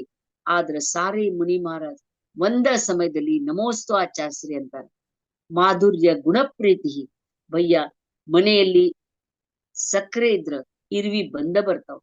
ಆದ್ರ ನಮಕ್ ಉಪ್ಪು ಇದ್ರ ಇರ್ವಿ ಬರೋದಿಲ್ಲ. ಆದ್ರ ಗುಣಗಳಿದ್ರ ಮುನಿ ಮಹಾರಾಜ್ ಹತ್ರ ಸಾವಿರಾರು ಶ್ರಾವಕರ ಬಂದೇ ಬರ್ತಾರ. ಭದ್ರಬಾಹು ಸ್ವಾಮಿ ಕರ್ಕೊಂಡು ಶ್ರುತ ಪರಂಪರಾ ಕಂಟಿನ್ಯೂ ನಡೀತಾ ಇತ್ತು.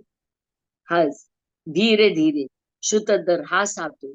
ಆದ್ರ ಒಂದ ಸಲ ಗಿರಿನಾರ್ ಪರ್ವತ್ ಮೇಲೆ ಚಂದ್ರ ಗುಫಾದಲ್ಲಿ ವಿರಾಜಮಾನ್ ವೃದ್ಧ ಆಚಾರ್ಯ ಸ್ವಾಮಿ ಧರ್ಸೇನಾಚಾರ್ಯ ಮನಸ್ಸಿನಲ್ಲಿ ಭಾವ ಬಂತು. ಯಾವ ತರ ನೀವು ತಿಳಿತೀರಿ ಅದೇ ತರ ನನ್ ಮನೇದೇನಾಗ್ಬೋದು ಈ ಚಿಂತೆ ಇಲ್ಲ. ಆ ವೀತರಾಗಿ ಕೇಳ್ತಾರ, ನಾನು ಹೋದ್ಮೇಲೆ ದ್ವಾದಶಾಂಗದ ಹೆಂಗಾಗ್ಬೋದು? ಯಾರ ಚಿಂತೆ ಆಯ್ತು? ಧರ್ಸೇನಾಚಾರ್ಯಗೆ. ಶ್ರುತವನ್ನು ನಷ್ಟ ಆದ್ರ ಮುಂದೆ ಹೆಂಗಾಗೋದು? ಶ್ರುತ ಪರಂಪರಾ ಹೆಂಗುಳುದು? ಈ ಚಿಂತೆ ಇದ್ದಾಗ ದಕ್ಷಿಣ ದೇಶದ ಮಹಾರಾಷ್ಟ್ರ ವೇನಾ ತಟದಲ್ಲಿ ಮಹಿಮಾ ನಗರಿಯಲ್ಲಿ ಅರಹತ್ತ ಸ್ವಾಮಿ ನಾಮದ ಮುನಿ ಮಹಾರಾಜರ ಸಂಘ ಸಾನ್ನಿಧ್ಯದಲ್ಲಿ ಪಂಚವರ್ಷೀಯ ಯುಗ ಪ್ರತಿಕ್ರಮಣ ನಡೀತಾ ಇತ್ತು. ಯತಿ ಮಹಾರಾಜರ ಮುನಿ ಮಹಾರಾಜರ ಸಮ್ಮೇಳನ ಇತ್ತು. ಆ ವೇನಾ ನದಿ ತಟದಲ್ಲಿ ಯತಿ ಸಮ್ಮೇಳನದಲ್ಲಿ ನರ್ಮದಾ ನದಿ ತಟದಲ್ಲಿ ಇವಾಗ ವಿಷಮತಾ ಸಮಾಪ್ತ ಆಗಿ ಒಂದು ಯತಿ ಸಮ್ಮೇಳನದ ಅವಶ್ಯಕತೆ ಇತ್ತು. ಅಲ್ಲಿ ಸಮಾಜದಲ್ಲಿ 2 ಪಾರ್ಟಿ ಇತ್ತು. ಏನ್ ಮಾಡ್ಲಿ ಏನ್ ಬಿಡ್ಲಿ ಈ ತರ ಯೋಗಿಗಳಲ್ಲೇ ಒಂದ ಜೊತೆ ಕೂತ್ಕೊಂಡು ಯತಿ ಸಮ್ಮೇಳನ ಮಾಡೋದಿತ್ತು. ಆಪಸ್ನಲ್ಲಿ ಚರ್ಚಾ ನಡೀತಾ ಇತ್ತು. ಆ ಇಬ್ಬರ ಮತದಲ್ಲಿ ಸಮಾಜದಲ್ಲಿ ಸಂಘರ್ಷ ಇತ್ತು. ಆದ್ರ ಆಶ್ಚರ್ಯ, ಶ್ರಾವಕ ಸಮ್ಮೇಳನ ಆಗ್ತಾ ಇತ್ತು, ರಾಜನೇತಾನ್ ಸಮ್ಮೇಳನ ಆಗ್ತಾ ಇತ್ತು. ಆದ್ರ ಯೋಗಿ ಮುನಿ ಮಹಾರಾಜರ ಸಮ್ಮೇಳನ ಫಸ್ಟ್ ಟೈಮ್ ಆಗ್ತಾ ಇತ್ತು. ಆಗ್ಲೇನು ಬೇಕು, ಮಹಾಕೌಶಲ್ಯ ರೂಪದಿಂದ ನರ್ಮದಾ ನದಿ ತಟದಲ್ಲಿ ಜಬಲ್ಪುರ್ನಲ್ಲಿ ಯತಿ ಸಮ್ಮೇಳನ ಆಯ್ತು. ಧರ್ಸೇನ್ ಸ್ವಾಮಿಗೆ ಒಂದು ಪತ್ರ ಬಂತು. ಪತ್ರದಲ್ಲಿ ಬರ್ದಿದ್ರು, ಯಥಾಯೋಗ್ಯ ನಮೋಸ್ತು, ಸ್ವಸ್ತಿ ಭದ್ರಂ ಕ್ಷೇಮ ಕುಶಲಂ ತಥಾಸ್ತು. ಅಂದ್ರ ನನ್ ವಯಸ್ಸಾಗ್ತಾ ಇದೆ, ಕ್ಷೇಮ ಕುಶಲ್ ಇದ್ರು ಕೂಡ ನೀನು ಹೌಸ್ ತರ ಇದಿ, ನನ್ ಕಡೆ ಬಂದು. ಯಾರು ಹೇಳ್ತಾರ? ಧರ್ಸೇನಾಚಾರ್ಯ. ಧರ್ಸೇನಾಚಾರ್ಯ ಹೇಳ್ತಾರ. ತನ್ನ ಸಂಘದಿಂದ ಯಾರು ಯುವಕ ಪ್ರತಿಬುದ್ಧ 2 ಶಿಷ್ಯವನ್ನು ಕಳಿಸ್ಕೊಡ್ತಾರ. ಯಾರಿರ್ತಾರ? ಭೂತಬಲಿ ಮತ್ತು ಪುಷ್ಪದಂತ. ಪೂರಾ ಸಂಘ ಅಲ್ಲೇ ಇರ್ತೈತಿ. ಆಚಾರ್ಯ ಅರದ್ಬಲಿ ಸ್ವಾಮಿ ದ್ವಾರ ಪತ್ರನಲ್ಲಿ ಬರೀತಾರ. ಪಿತಾ ಪಾತಿ ಸಮಾನ ಭೋಜನ್ ಆಚಾರ್ಶ್ರೀ ಪತ್ರ ಬರೀತಾರ. 2-3 ಸಲ ಓದ್ಮೇಲೆ ಸಂಘದ ಎದುರುಗಡೆ ಪತ್ರದ ವಾಚನ ಆಗ್ತೈತಿ. ಚಿಕ್ಕದ ದೊಡ್ಡದ ಜೀವದ ಪತ್ರ ಇಲ್ಲ. ಒಬ್ರ ಆಚಾರ್ಯ ಶ್ರುತಜ್ಞಾನಿ ಮಹಾಜ್ಞಾನಿ ಜೀವ್ ಧರ್ಸೇನ ಸ್ವಾಮಿಗೆ ಪತ್ರ ಬರೆಯೋದಿತ್ತು. ಸರಿಯಾಗಿ ಯೋಚನೆ ಮಾಡಿ ಪತ್ರ ಬರೀತಾರೆ. ಇಬ್ರ ಮುನಿ ಮಹಾರಾಜ್ಗೆ ಕಳಿಸ್ಕೊಡ್ತಾರ. ಕ್ಷಣದಲ್ಲಿನೂ ಇಬ್ರ ಮುನಿ ಮಹಾರಾಜ್ ಎದ್ ನಿಂದಿರ್ತಾರ. ಶ್ರುತದ ಆರಾಧನಾಗೋಸ್ಕರ ಬಿಟ್ಟು ಅಲ್ಲಿ ಹೋಗ್ಬರ್ತಾರೆ. ಎಲ್ಲೇ? ಗಿರ್ನಾರ್ನಲ್ಲಿ. ಅಲ್ಲೇ ಮಹಾನಹೋಬಾದ್ರು ಅವ್ರ ಯುಗಲ್ ಯೋಗಿಗೆ ಆಶೀರ್ವಾದ ಕೊಡ್ತಾರು. ಭದ್ರಂ ಭೂಯಾತ್, ಪಂಚಮ್ ಕಾಲ್ ಇದ್ರು ಕೂಡ ಅಂತಿಮ ಶ್ವಾಸ ತನಕ ಜಿನವಾಣಿದ ರಕ್ಷಣೆ ಮಾಡಿ. ನೋಡ್ರಿ, ಆ ವೇಳೆಗೆ ಎಂತ ಮಹಾಜ್ಞಾನಿ ಮುನಿ ಮಹಾರಾಜ್. 14 ಪೂರ್ವಜ್ಞಾನಿತ್ತು ಭದ್ರಬಾಹು ಸ್ವಾಮಿಗೆ. ನಿನ್ನೆ ಆಚಾರ್ಯಶ್ರೀದ್ ಒಂದ್ ಸಂಸ್ಮರಣೆ ಬಂದೈತಿ. ಏನ್ ಬಂದೈತಿ ಗೊತ್ತೈತಿನ? ಆಚಾರ್ಯಶ್ರೀ ಬರ್ತಾ ಇದ್ರು, ಸಮಯ ಆಗ್ತಾ ಇತ್ತು, ಕತ್ಲೆ ಆಗ್ತಾ ಇತ್ತು. ಆಚಾರ್ಯರಿಗೆ ಬಹಳ ಕತ್ಲೆ ಆಗೋದ್ಕಿಂತ ಮುಂಚೆ ಒಂದು ಸ್ಥಾನದಲ್ಲಿ ಕುತ್ಕೊಂಡ್ ಬಿಡ್ತಾರೆ. ಮುಂದೆ ಬಂದ್ಮೇಲೆ ಒಂದೇ ಝೂಪಡಿ ಇರ್ತದೆ. ಆ ಭಯ್ಯಾಜಿ ಬರ್ತಾರ, ಮತ್ತ ಆ ಒಂದ್ ವ್ಯಕ್ತಿಗೆ ಹೇಳ್ತಾರ, ಅಪ್ಪ ಒಂದ್ ರಾತ್ರಿ ನಮ್ಮ ಆಚಾರ್ಯಶ್ರೀ ಇಲ್ಲಿ ಮಲ್ಕೋಲಿ ಅಂತ. ಅವ್ ಇಷ್ಟು ಖುಷಿ ಆಗ್ತಾನ. ಅವ್ ಬರ್ತಾನ, ಮತ್ ಆಚಾರ್ಯಶ್ರೀ ನಾನ್ ಒಂದ್ ನಿವೇದನ್ ಮಾಡ್ಬೇಕಂತ. ಏನ್ ನಿವೇದನ್ ಅಂತ ಆಚಾರ್ಯಶ್ರೀ ಕೇಳ್ತಾನ. ನಾನು ಶ್ರೀಮಂತ ಇಲ್ಲ, ನನ್ ಕಡೆ ಹೊಲ ಇಲ್ಲ, ಒಂದೇ ಒಂದು ಎಮ್ಮಿ ಇದೆ, ಅದರ ಮೇಲೆ ನಾ ಉದರ ನಿರ್ವಾಹ ಮಾಡ್ತಾ ಇದ್ದೇನೆ. ಆದ್ರ ಎಮ್ಮಿಗೆ ಕಣ್ಣು ಕಾಣಿಸೋದಿಲ್ಲ, 2 ಕಾಲಿಗೆ ಪೆಟ್ ಹತ್ತಿದೆ, ಆದ್ರ ಒಂದ್ ಕಡೆ ಗೊಟ್ಟಿಗೆ ಇದೆ, ಒಂದೇ ರೂಮ್ ಇದೆ, ನೀವು ನಮ್ಮಲ್ಲೇ ರಾತ್ರಿ ವಿಶ್ರಾಮ ಮಾಡಿ. ಆಚಾರ್ಯಶ್ರೀ ರಾತ್ರಿಯಲ್ಲಿ ಇರ್ತಾರ, ಪಾಠ ಹಾಕಿರ್ತೇತ್, ಆಚಾರ್ಯಶ್ರೀ ಮಲ್ಕೋತಾರ. ಹರಿವತ್ ಎದ್ದ ಮೇಲೆ ಮುಂಜಾನೆ ಅವ್ರದೆಲ್ಲ ಸ್ತುತಿ ವಂದನ ಏನೇನ್ ಕೆಲ್ಸ ಇರ್ತೈತೆ ಅದನ್ನ ಮಾಡ್ಕೊಂಡು ಬೆಳಕಾದ ಕೂಡ್ಲೆ ವಿಹಾರ ಮಾಡೋದಿದೆ. ವಿಹಾರ ಆದಾಗ ಆಚಾರ್ಯಶ್ರೀ ಆ ಎಮ್ಮಿಯಲ್ಲಿ ಕಟ್ಟಿರ್ತಾರ ಅಲ್ಲಿ ಹೋಗ್ತಾರೆ. ಹೋದ್ಮೇಲೆ ಆಚಾರ್ಯಶ್ರೀ ನಮೋ ಅಲ್ಲೇ ಆಶೀರ್ವಾದ ಕೊಡ್ತಾರೆ. ಎಮ್ಮಿ ಕಡೆ ನೋಡ್ತಾರ, ಆಶೀರ್ವಾದ ಕೊಡ್ತಾರ. ಆಚಾರ್ಯಶ್ರೀ ಅಲ್ಲಿಂದ ವಿಹಾರ ಮಾಡ್ತಾರ. ಎಮ್ಮಿ ಕಾಣಕ್ ಸ್ಟಾರ್ಟ್ ಆಯ್ತು. ಹೆಂಗ್ ಗೊತ್ತಾಯ್ತು ಕಾಣಕ್ ಸ್ಟಾರ್ಟ್ ಆಗೈತಂತ? ಅದ್ ಮುಂಚೆ ಹೋಗ್ಬೇಕಾದ್ರೆ ದಡ್ಪಡಿಸ್ತಿತ್ತ, ಕಲ್ಲೈತಿ, ಮುಳ್ಳೈತಿ, ಮಣ್ಣೈತಿ, ಏನೂ ಗೊತ್ತಾಗ್ತಿರ್ಲಿಲ್ಲ. ಈ ಕಡೆ ದಡ್ಪಡಿಸೋದು, ಆ ಕಡೆ ದಡ್ಪಡಿಸೋದು, ಸರಿಯಾಗಿ ಎಲ್ಲಿ ಹುಲ್ಲಿದೆ ಅಲ್ಲೇ ಹೋಗದ ಎಮ್ಮಿ ನಿಂದಿರ್ತೈತಿ. ಅವಂಗ ಆಶ್ಚರ್ಯ ಅನಿಸ್ತೈತಿ. ಅವ್ ಓಡಿ ಬರ್ತಾನ. ಆಚಾರ್ಯಶ್ರೀ ಮುಂದೆ ಹೋಗಿರ್ತಾರ. ಆಚಾರ್ಯಶ್ರೀ ನೀವ್ ಚಮತ್ಕಾರ ಮಾಡಿದ್ರಿ, ನನ್ ಎಮ್ಮಿಗ್ ಕಣ್ಣು ಬಂದು. ಆಚಾರ್ಯಶ್ರೀ ಹೇಳಿದ್ರು, ನನ್ ಮುಖಾಂತರ ಕಣ್ಣು ಬಂದಿಲ್ಲಪ್ಪ, ಅದ್ ಎಮ್ಮಿಗ್ ಕಾಣಿಸ್ತಾನೆ ಇರ್ಲಿಲ್ಲ, ಅದ್ ನನಗೇನ್ ನೋಡ್ತೈತಿ. ಆದ್ರ ಆ ಭವ್ಯ ಜೀವಿತ್ತು, ಕಲ್ಯಾಣ ಆಗ್ಲಿ, ಇಷ್ಟ ಭಾವ ಮಾಡಿದ್ವಿ. ಆದ್ರ ಆ ಜೀವದ ಭವ್ಯ ಉಪಾದ ಅಂತ ಇತ್ತು, ಅದಕ್ ಕಣ್ಣು ಬಂತು. ಅಂದ್ರ ಆಚಾರ್ಯಶ್ರೀ ಇಲ್ಲಿ ಉಪಾದಾನ ಐತೆ, ನಿಮಿತ್ತ ಐತಿ, ನಿಮಿತ್ತ ಐತಿ. ಆ ನಿಮಿತ್ತ ಎಮ್ಮಿದ ಆ ಕರ್ಮದ ಜೀವದಲ್ಲಿ ಉಪಾದಾನ ಕ್ಷಯೋಕ್ಷಮ ಇದೆ. ಇತ್ತು, ಜಾಗೃತೆ ದರ್ಶನಾವರ್ಣಿ ಕರ್ಮದ ಕ್ಷಯೋಕ್ಷಮ ಇತ್ತು. ಅದಕ್ಕೆ ಆ ಎಮ್ಮಿಗೆ ಕಾಣ್ಸಕಿತ್ತು. ಆಮೇಲೆ ಅದ್ ಮುಂದಿನ ಕತೆ ನಮ್ಗೇನ್ ಬೇಡ. ಅಂದ್ರ ಆಚಾರ್ಯ ಪದಾರೋಹಣ ಏನ್ ಇರ್ತೈತ್ಲಾ, ಅಲ್ಲಿ ವಿಶೇಷತಾ ಇರ್ತೈತಿ. ನೋಡ್ರಿ, ಯಾವಾಗೂ ಆಚಾರ್ಯ ಪದವಿ ಕೊಡ್ಬೇಕಾದ್ರ ಅವ್ರ ಕಡೆ ವಿಶೇಷತಾ ಇಲ್ದಾದ ಪದವಿ ಬಿಡಂಗಿಲ್ಲ. ಅಂತ ಭದ್ರಬಾಹು ಸ್ವಾಮಿ ನಮ್ಮ ದೇಶಕ್ಕೆ ಬಂದ್ರ ಕರ್ನಾಟಕದಲ್ಲಿ ಬಂದ್ರು. ಅಂತಿಮ ಸಮಾಧಿ ಆಯ್ತು. ನಿರ್ಮಲಮತಿ ಮಾತಾಜಿ ಇಲ್ಲಿದ್ರ ಬೆಲ್ಗಾಂನಲ್ಲಿ. ಅವ್ರು ಸತತ್ ನನಗೇನು ಮುಂದೆ ಹೋಗೋದಿಲ್ಲ, ನನ್ ಭದ್ರಬಾಹು ಗುಫೆಯಲ್ಲಿ ನನ್ ಸಮಯ ಸಲ್ಲೇಖನ ಆಗ್ಬೇಕು. ಒಂದೇ ಒಂದು ಉದ್ಘೋಷ. ಒಬ್ರು ಮಾತಾಜಿ ಹೆಂಗ್ ವಿಹಾರ ಮಾಡವ್ರ, ಏನ್ ಮಾಡವ್ರ. ಕೊನೆಗೆ ಅದಂತಾರಲ್ಲ ಉಪಾದಾನ ತಯಾರಾತು. ಮಾತಾಜಿಗೆ ಎಲ್ಲಾರು ಕೂಡ್ಸಿ ಬಿಟ್ಟು ಬಂದ್ರು. ಇವಾಗ ಶ್ರವಣ ಬೆಳಗೊಳದಲ್ಲಿ ಎಷ್ಟು ಜಪ ಮಾಡ್ತಾರೋ, ಎಷ್ಟು ತಪಶ್ಚರಣೆ ಮಾಡ್ತಾರೋ, ಆ ಜಪಕ್ ಲೆಕ್ಕನೇ ಇಲ್ಲ. ಸರಿ, ಸಮಯ ಆಗ್ತಾ ಬಂದಿದೆ.